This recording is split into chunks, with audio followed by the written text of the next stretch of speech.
crois que les deux mots sont importants. Enjeu économique parce qu'il s'agit, grâce à la formation professionnelle, de redresser le tissu productif, de l'adapter et d'être capable de se projeter dans l'avenir. Et je crois que c'est un enjeu pour le monde des entreprises que d'avoir la bonne formation, la formation la plus adaptée. Mais c'est aussi un enjeu social. Pourquoi c'est un enjeu social? D'abord, à la fois pour les demandeurs d'emploi et pour les actifs, pour retrouver un travail dans un premier cas, mais aussi pour les actifs, parce que c'est un peu le levier d'une promotion sociale. Donc cette formation professionnelle, elle est au cœur, je dirais, du développement harmonieux des sociétés, et en particulier pour un pays comme la France, qui est enfoncé dans une crise économique, financière, sociale importante. Très clairement, la formation professionnelle, c'est un atout, c'est un défi aussi. Il faut réussir cette révolution de la formation professionnelle, formation tout au long de la vie, et il faut que grâce à la formation professionnelle, nous retrouvions la voie, et je reprends les termes, d'une croissance qui soit à la fois économique et sociale pour le bien de nos concitoyennes et de nos concitoyens.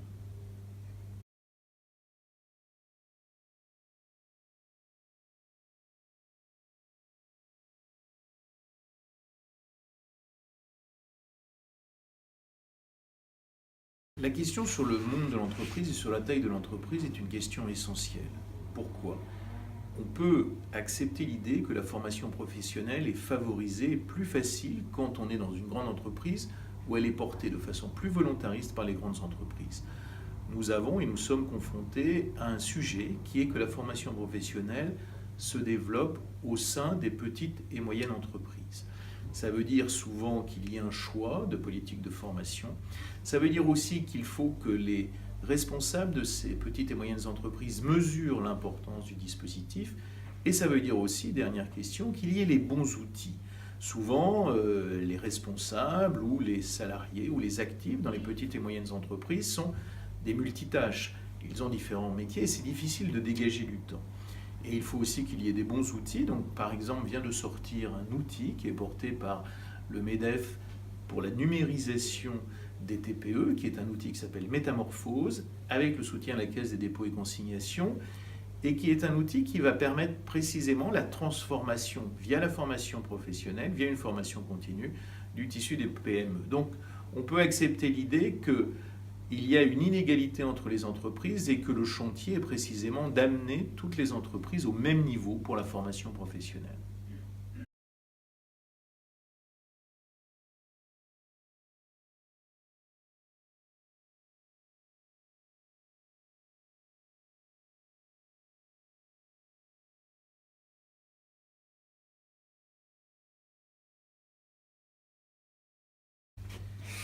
Cette idée de triangle, elle est aujourd'hui très importante.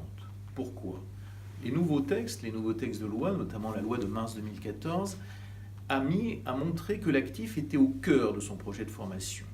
Donc il y a d'un côté l'actif l'actif ou le demandeur d'emploi, puisque le compte personnel de formation est aussi ouvert pour les demandeurs d'emploi, qui peut donc choisir et tracer un projet de formation professionnelle.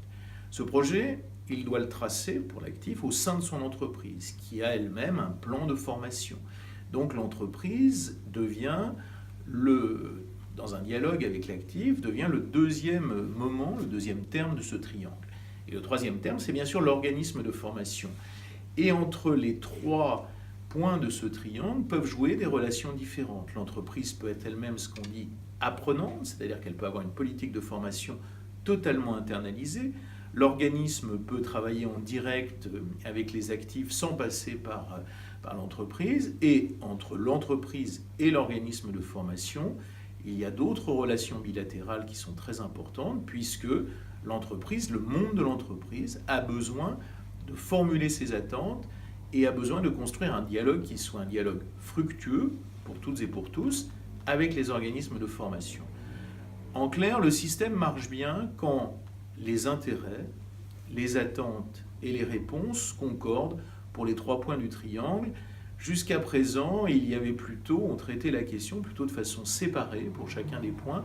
Et je crois qu'aujourd'hui, il faut vraiment réfléchir en portant, notamment dans le cadre des politiques publiques ou des politiques des collectivités territoriales, en portant une réflexion qui soit vraiment triangulaire pour que nous puissions faire de la formation professionnelle le bon levier de retour à la croissance et de développement.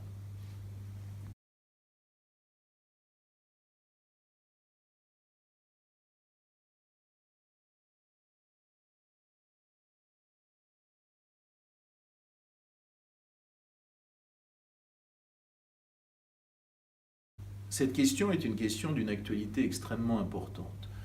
On a tendance souvent aujourd'hui à assimiler la formation professionnelle à des questions qui soient de digitalisation ou de numérisation.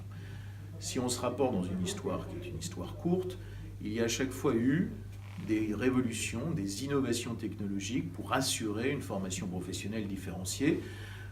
Au milieu des années du XXe siècle, la formation professionnelle, par exemple, a été introduite par la télévision. Donc, cette idée d'une innovation technologique est une idée, somme toute, assez classique.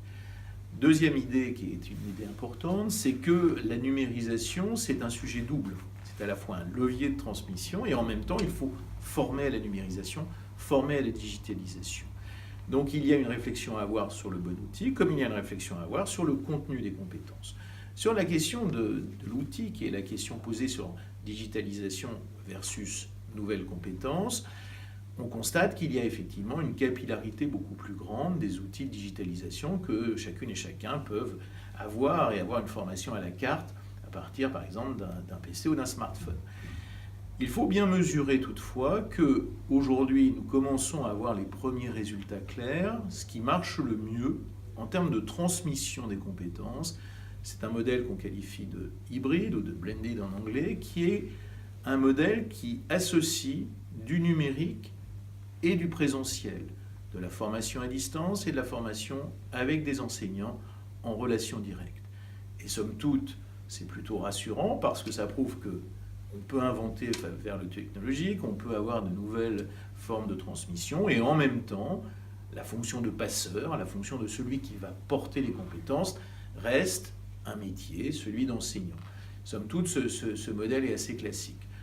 Aujourd'hui, dans notre pays, il y a le développement de beaucoup de formes de digitalisation, des fameux grands cours à distance, les fameux MOOC, donc ça marche bien. Probablement, il nous reste encore à travailler sur ce qui est la bonne pédagogie, la bonne nature de la transmission et réfléchir sur très concrètement ce qui marche et ce qui ne marche pas. Donc voilà des beaux chantiers pour les années qui s'ouvrent.